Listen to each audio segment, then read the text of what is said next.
একে তীক্ষ্ণ কিছু দিয়ে মারা হয়েছে, হয়তো ওই পাথরটা দিয়ে। হ্যাঁ স্যার। সব র্যান্ডম হয়েছে। এখানে কেউ কিছু দেখেছো? না স্যার, আমরা তো পরে এসে দেখলাম যেখানে বডিটা পড়ে রয়েছে। একে কেউ কি চেনেন আপনারা? আগে হ্যাঁ স্যার, ইনি হলেন হ্যারি স্যার, পাশের স্কুলে ইনি পড়ান। টিচার? হ্যাঁ স্যার টিচার। কোন স্কুলে? এই যে স্যার রাজধানী স্কুল, প্রাইমারি স্কুল, ওইখানেই পড়ান।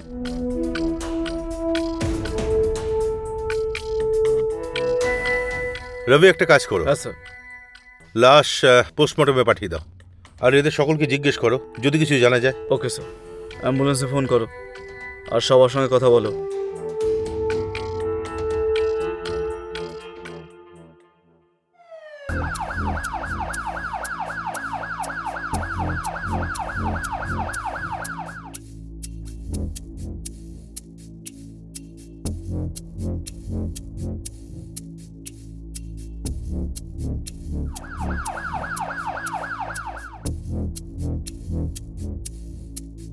পোস্ট নাম্বার 20 ডিউটি চেঞ্জ করে দিও, ঠিক আছে? Okay sir. Jai Hind sir. Jai Hind. কিছু জানা গেল? স্যার, গ্রামের লোকেদের সঙ্গে কথা বলে জানতে পারলাম হরিশের ওয়াইফের অ্যাফেয়ার দোকানদার অনিলের সঙ্গে চলছিল। ও হো হো, এইসব চলছে? স্যার, হরিশ যখন স্কুলে পড়াতে যেত তখন অনিল অঞ্জুর সঙ্গে দেখা করতে ওর বাড়িতে আসতো, আর এই ব্যাপারটা নিয়ে ওদের দুজনের মধ্যে ঝগড়া হয়। স্যার, কোথাও অঞ্জু আর অনিল মিলে হরিশকে মারেনি তো? হতে পারে, চলো দেখা যাক। Okay sir.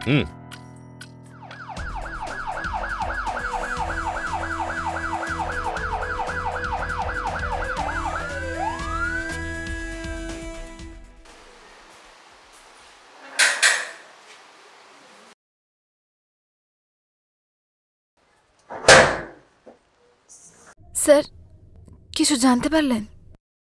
এখনো না, তবে শিগগির জানা যাবে। দেখুন অঞ্জু, আমায় একটা কথা বলুন। এই কথাটা কি সত্যি যে আপনার অ্যাফেয়ার আপনারই গ্রামের কোনো শপকিপারের সাথে চলছে? আচ্ছা, এটা হয়নি তো যে অনিলের সাথে মিলে আপনি হরিশকে খুন করেছেন, রাস্তা থেকে সরিয়ে দিয়েছেন? না না স্যার, এটা আপনি কি বলছেন? ওকে মারার কথা আমি স্বপ্নেও ভাবতে পারি না। ও আমার বর ছিল। হ্যাঁ, এই কথাটা সত্যি, আমার অনিলের সাথে অ্যাফেয়ার ছিল, কারণ হরিশ আমার দিকে একদম খেয়াল রাখতো না, ছুতো না আমায়, কারণ ওনার অ্যাফেয়ার নিজেরই স্টুডেন্টের সাথে চলছিল। স্টুডেন্ট? এই স্টুডেন্টটাকে? ওটা তো আমি জানি না স্যার, কিন্তু একদিন রেগে গিয়ে হরিশ আমায় নিজেই বলেছিল যে ওনার অ্যাফেয়ার নিজেরই স্টুডেন্টের সাথে চলছিল, আর তারপর আমি জানতে পারলাম। হরিশের কারোর সাথে কোনো লড়াই ঝগড়া, কোনো শত্রুতা? না স্যার, এরম তো কিছুই শুনিনি। ঠিক আছে, চল।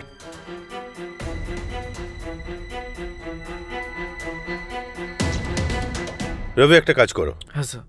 স্কুলে যাও আর এই স্টুডেন্টের ব্যাপারে জিজ্ঞেস করো। Okay sir. কল ডিটেলের কি হলো? স্যার, সন্ধ্যের মধ্যে চলে আসবে।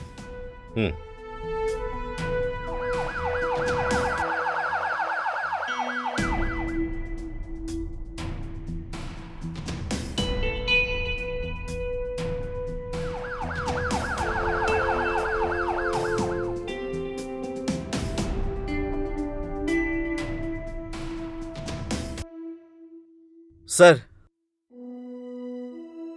স্যার এই হলো হরিশের call detail. Sir, call record অনুযায়ী এটা জানা গেছে যে শেষ কলটা হরিশকে তার স্টুডেন্ট দীপিকা করেছিল। স্যার, ওই মেয়েটা যার সঙ্গে হরিশের চক্কর চলছিল।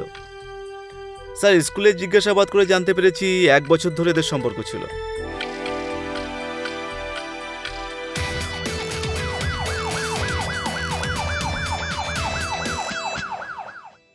স্যার, আমাকে এখানে কেন ডেকেছেন? আর আর আমি কি করেছি? তুমি গুরু আর শিষ্যের মতো পবিত্র সম্পর্ককে নষ্ট করেছ। হরিশের সাথে তোমার অ্যাফেয়ার ছিল না? হরিশের মৃত্যুর আগে লাস্ট কল তোমারই ছিল। কি চলছিল? হ্যাঁ, কেন মেরেছ ওকে? নাই কাউকে দিয়ে খুন করিয়েছ? আমি মারিনি হরিশ স্যারকে, আর আমি তো জানিও না এইসব কিছু কখন হলো। হ্যাঁ, কিন্তু এটা সত্যি যে আমার আর হরিশ স্যারের রিলেশন ছিল। স্যার, আমরা দুজন বিয়েও করতে চাইছিলাম, আর উনি আমাকে এটাও বলেছিলেন যে উনি নিজের ওয়াইফকে ডিভোর্স দেবেন, কিন্তু আমার বাবা আমাদের ব্যাপারে জানতে পেরে যান। স্যার, আমি করেছিলাম ওনাকে কল, কিন্তু এটা বলার জন্য যে আমার বাবা সবকিছু জানতে পেরে গেছে যে আমার আর হরিশ স্যারের রিলেশন আছে। স্যার এইসব ছাড়া আমি আর কিচ্ছু জানি না।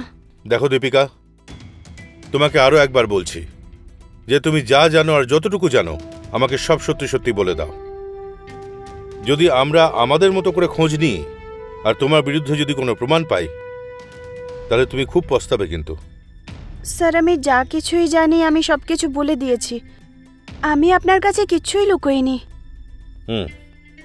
তুমি যেতে পারো।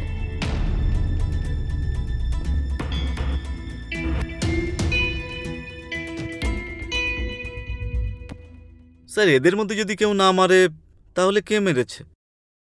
আর হরিশের কোনো শত্রুও ছিল না। ঠিক বলেছ। অনিল, যার ওপর রাগ ছিল কিন্তু ওর সাথে কোনোদিন ঝগড়া করেনি। এই স্কুলে যেত, ওখানে কোনো স্টুডেন্ট ওর শত্রু ছিল না আর কোনো স্টাফও। তুমি বললে লোকেদের সাথে ভালো ব্যবহার করত। আর যদি অঞ্জুর কথা ধরা হয় তো অঞ্জুর জীবন তো ভালোভাবেই চলছে হরিশের সাথে। যাই হোক না কেন, এদের মধ্যে কেউ তো আমাদের মিথ্যে কথা বলছে। একটা কাজ করো, হ্যাঁ স্যার। এদের সকলের ওপর ভালোভাবে নজর রাখো, সকলের কল ডিটেল বার করো আর দীপিকা আর সুরেশকে ডাকো। Okay sir.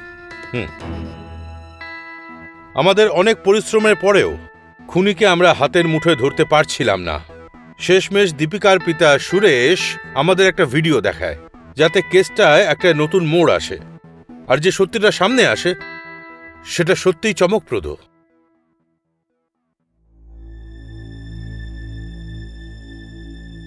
সুরেশবাবু, আপনি কখন জানতে পারলেন যে আপনার মেয়ে দীপিকা আর ওর গুরু হরিশের মধ্যে অ্যাফেয়ার চলছে? স্যার ওর মারার একদিন আগে। নিশ্চয় খুব রাগ হয়েছিল। স্যার রাগ তো হবেই স্যার, যে কোনো বাবাই রেগে যাবে স্যার। ওর মেয়ে যদি এই ধরনের কাজ করে তাহলে স্যার রাগ তো হবেই। আর সেই রাগের মাথাতেই আপনি হরিশকে মার্ডার করে দিয়েছেন, রাইট? স্যার মারতে তো আমি চাইতাম, আর আমি বেরিয়েছিলাম মারার জন্য। কোনো বাপ যদি নিজের মেয়ের নোংরা ভিডিওর গুরুর সাথে দেখতে পায় তাহলে রাগ তো হবেই স্যার।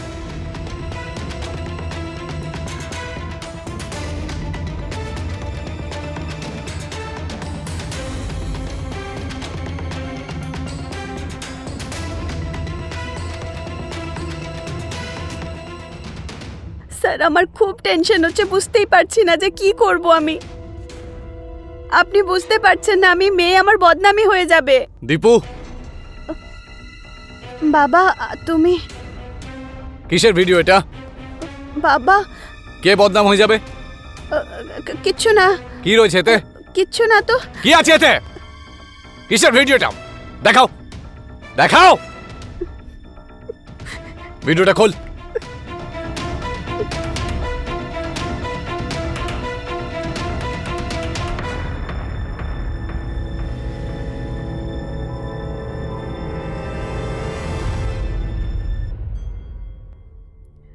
সরি বাবা। সরি? তুই এই কাজ করছিস? এ তো হ্যারি টিচার না? হ্যাঁ, আমার বয়সের লোক এটা, আর তুই এর সাথে নোংরামি করছিস? তোর কি মাথা খারাপ হয়ে গেছে নাকি? আজ থেকে তুই স্কুলে যেতে পারবি না, বন্ধ। বাড়ি থেকেও বেরোতে পারবি না। আর ওই টিচারকে তো আমি ছাড়বো না, ছাড়বো না আমি ওকে। বাবা বাবা দাঁড়াও বাবা, বাবা প্লিজ এরকম কিছু করো না। আজ থেকে তোর বাড়ির বাইরে যাওয়া বন্ধ। ওই টিচারকে আমি প্রাণে মেরে ফেলবো। এই পড়াশোনা করছিলি তুই? এই জন্য তুই স্কুলে যাচ্ছিলি? আমার মাথা হেড করে দিলি তুই। বাবা